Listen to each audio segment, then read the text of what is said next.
Hey everyone, Andrew here, bringing you another video review, and today we're going to be doing Justice League of America, JLA, Volumes 4 to 18. Yes, 4 to 18. Now you're probably asking, Andrew, why are you doing Volumes 4 to 18 all in one video? Well, the reason is I would love to review all of them. I really would. Look, they're all right here. But I just don't have the time and effort to do an individual video on every single one. It just would take too much time, and I could be reviewing other stuff in the process. But there's some great stories in this, and I really want to give out my opinions to you guys. So I'm going to do them all in one video. And seeing I'm a partner, I have as much time as I want. Now, I am going to take a break just so I can switch out batteries and stuff like that. Anyone that's seen my videos knows my batteries can go out at any time. They could go out right now. Oh, okay, they didn't. But anyways, with that said, let's start things off with Justice League Volume 4, Strength in Numbers. Now, Strength in Numbers is an attempt to include new members to the Justice League team. This includes Big Barda and Orion of the New Gods, Zorro the Angel, Oracle, Barbara Gordon, Steel, Huntress, and Plastic Man. And while this is all nice and good, and you get some cool members to the Justice League, really only two of them could ever work.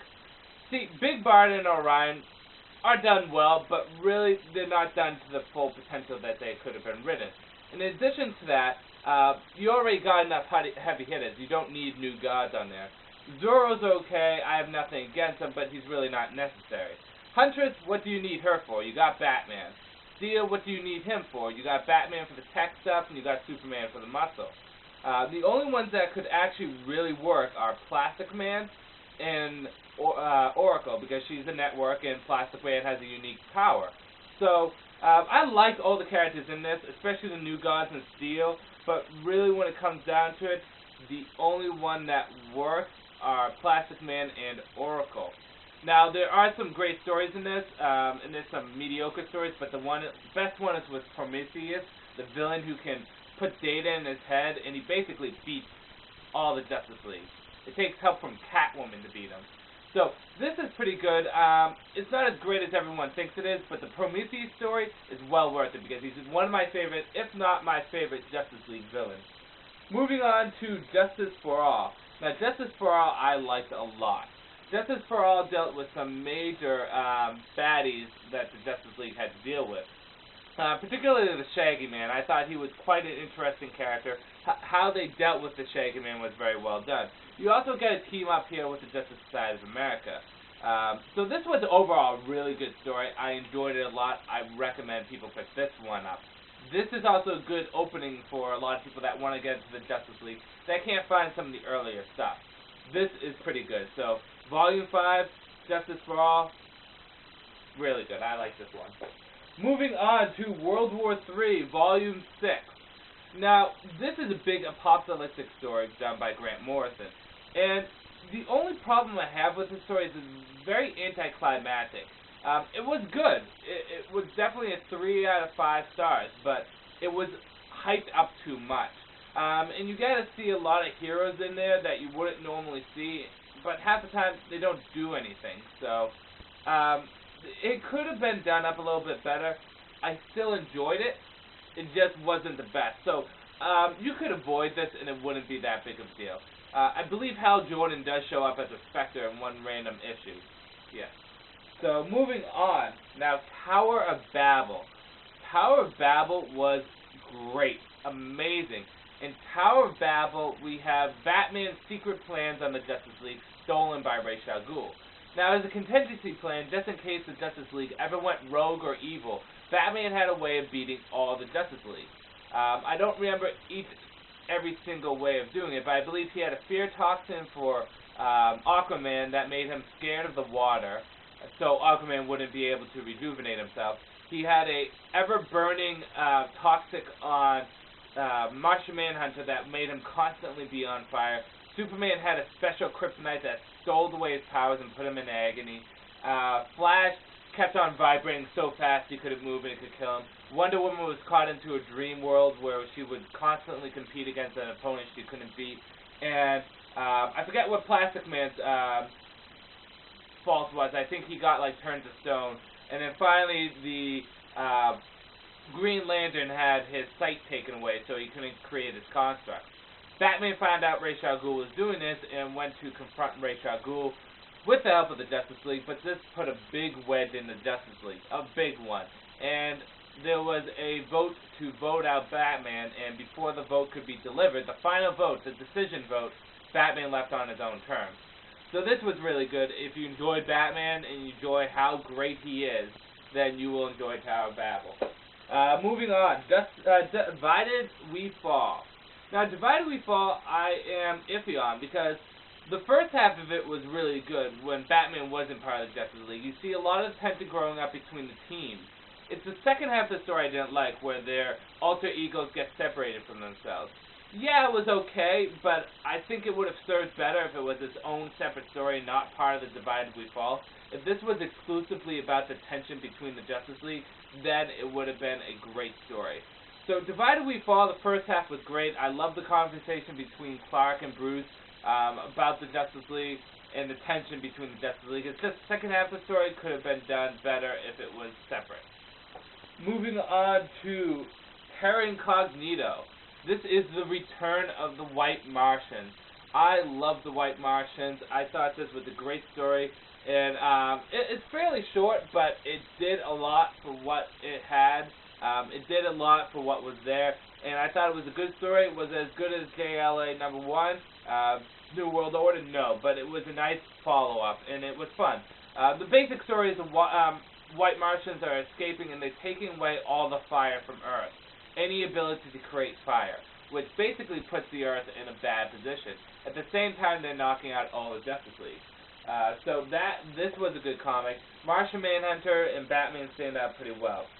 And last one before we take a break is Golden Perfect.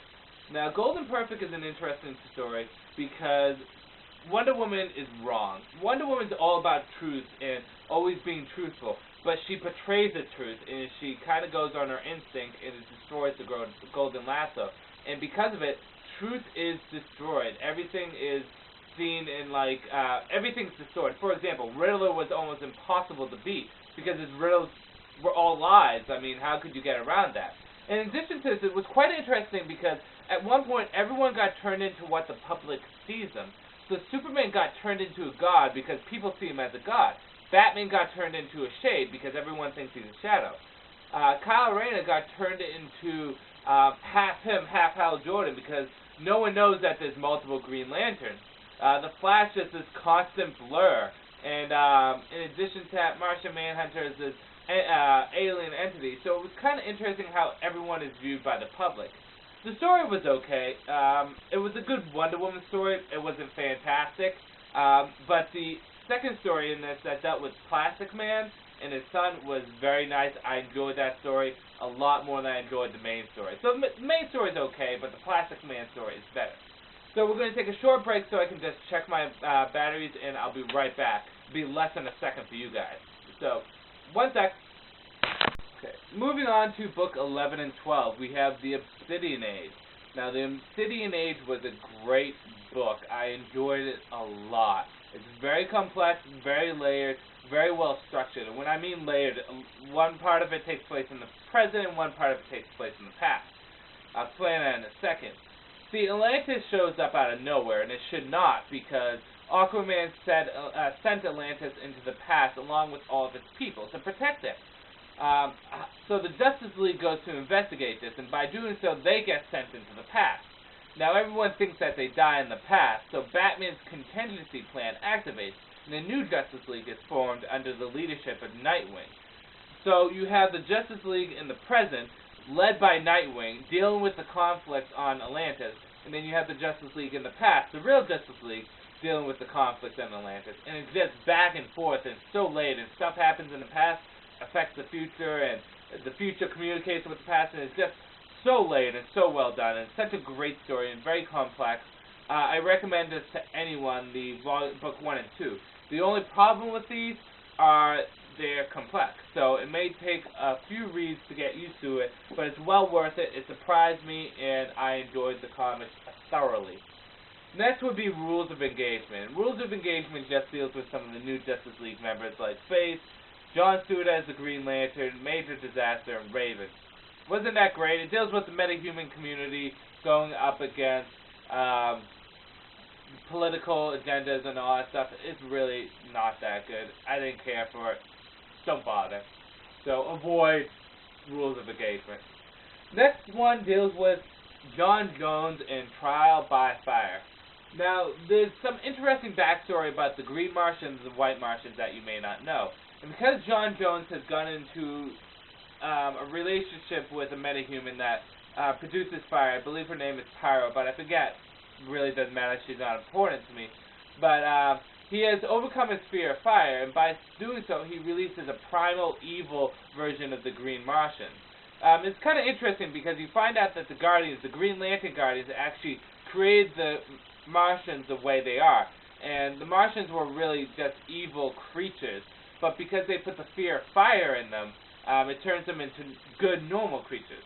It's kind of complex, but it's an interesting backstory. The story itself was okay. I enjoyed it, but I probably would only recommend this to people that really want a Justice League title.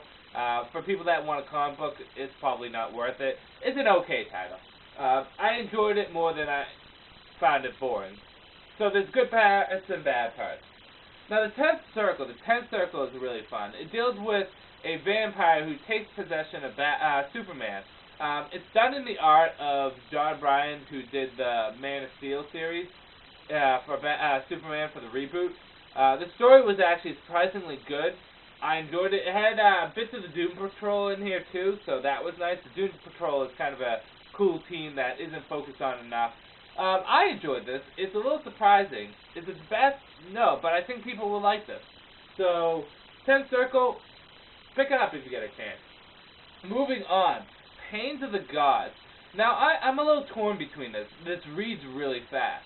Nothing really happens into this, but it really shows all the kind of the depressing moments in the Justice League lives, how they failed to save that one person. And the main big failure is the story of this guy that gets superhuman powers, and he helps save people, and he helps Superman save these people, and he dies in the process, and his family grieves, and how that's dealt with is beautiful. But other than that, nothing really happens in this book at all. It's not an action book, so I think a lot of readers will be turned off about it. Is it fun? Yes, but is it worth the $12.99? Probably not. So I would avoid it. It really doesn't give anything to the Justice League.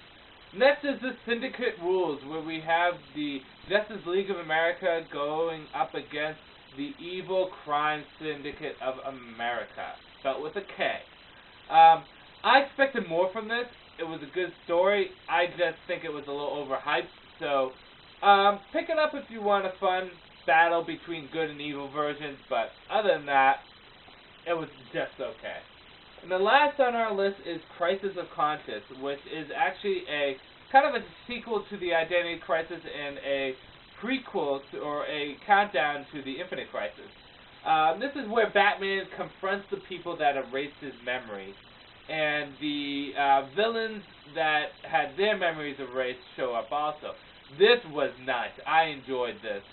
Was it fantastic? No, but it was a good story. It was a solid story. You get to see a lot of the conflicts between the Justice League. You get to see the dissolve of the Justice League before the Infinite Crisis.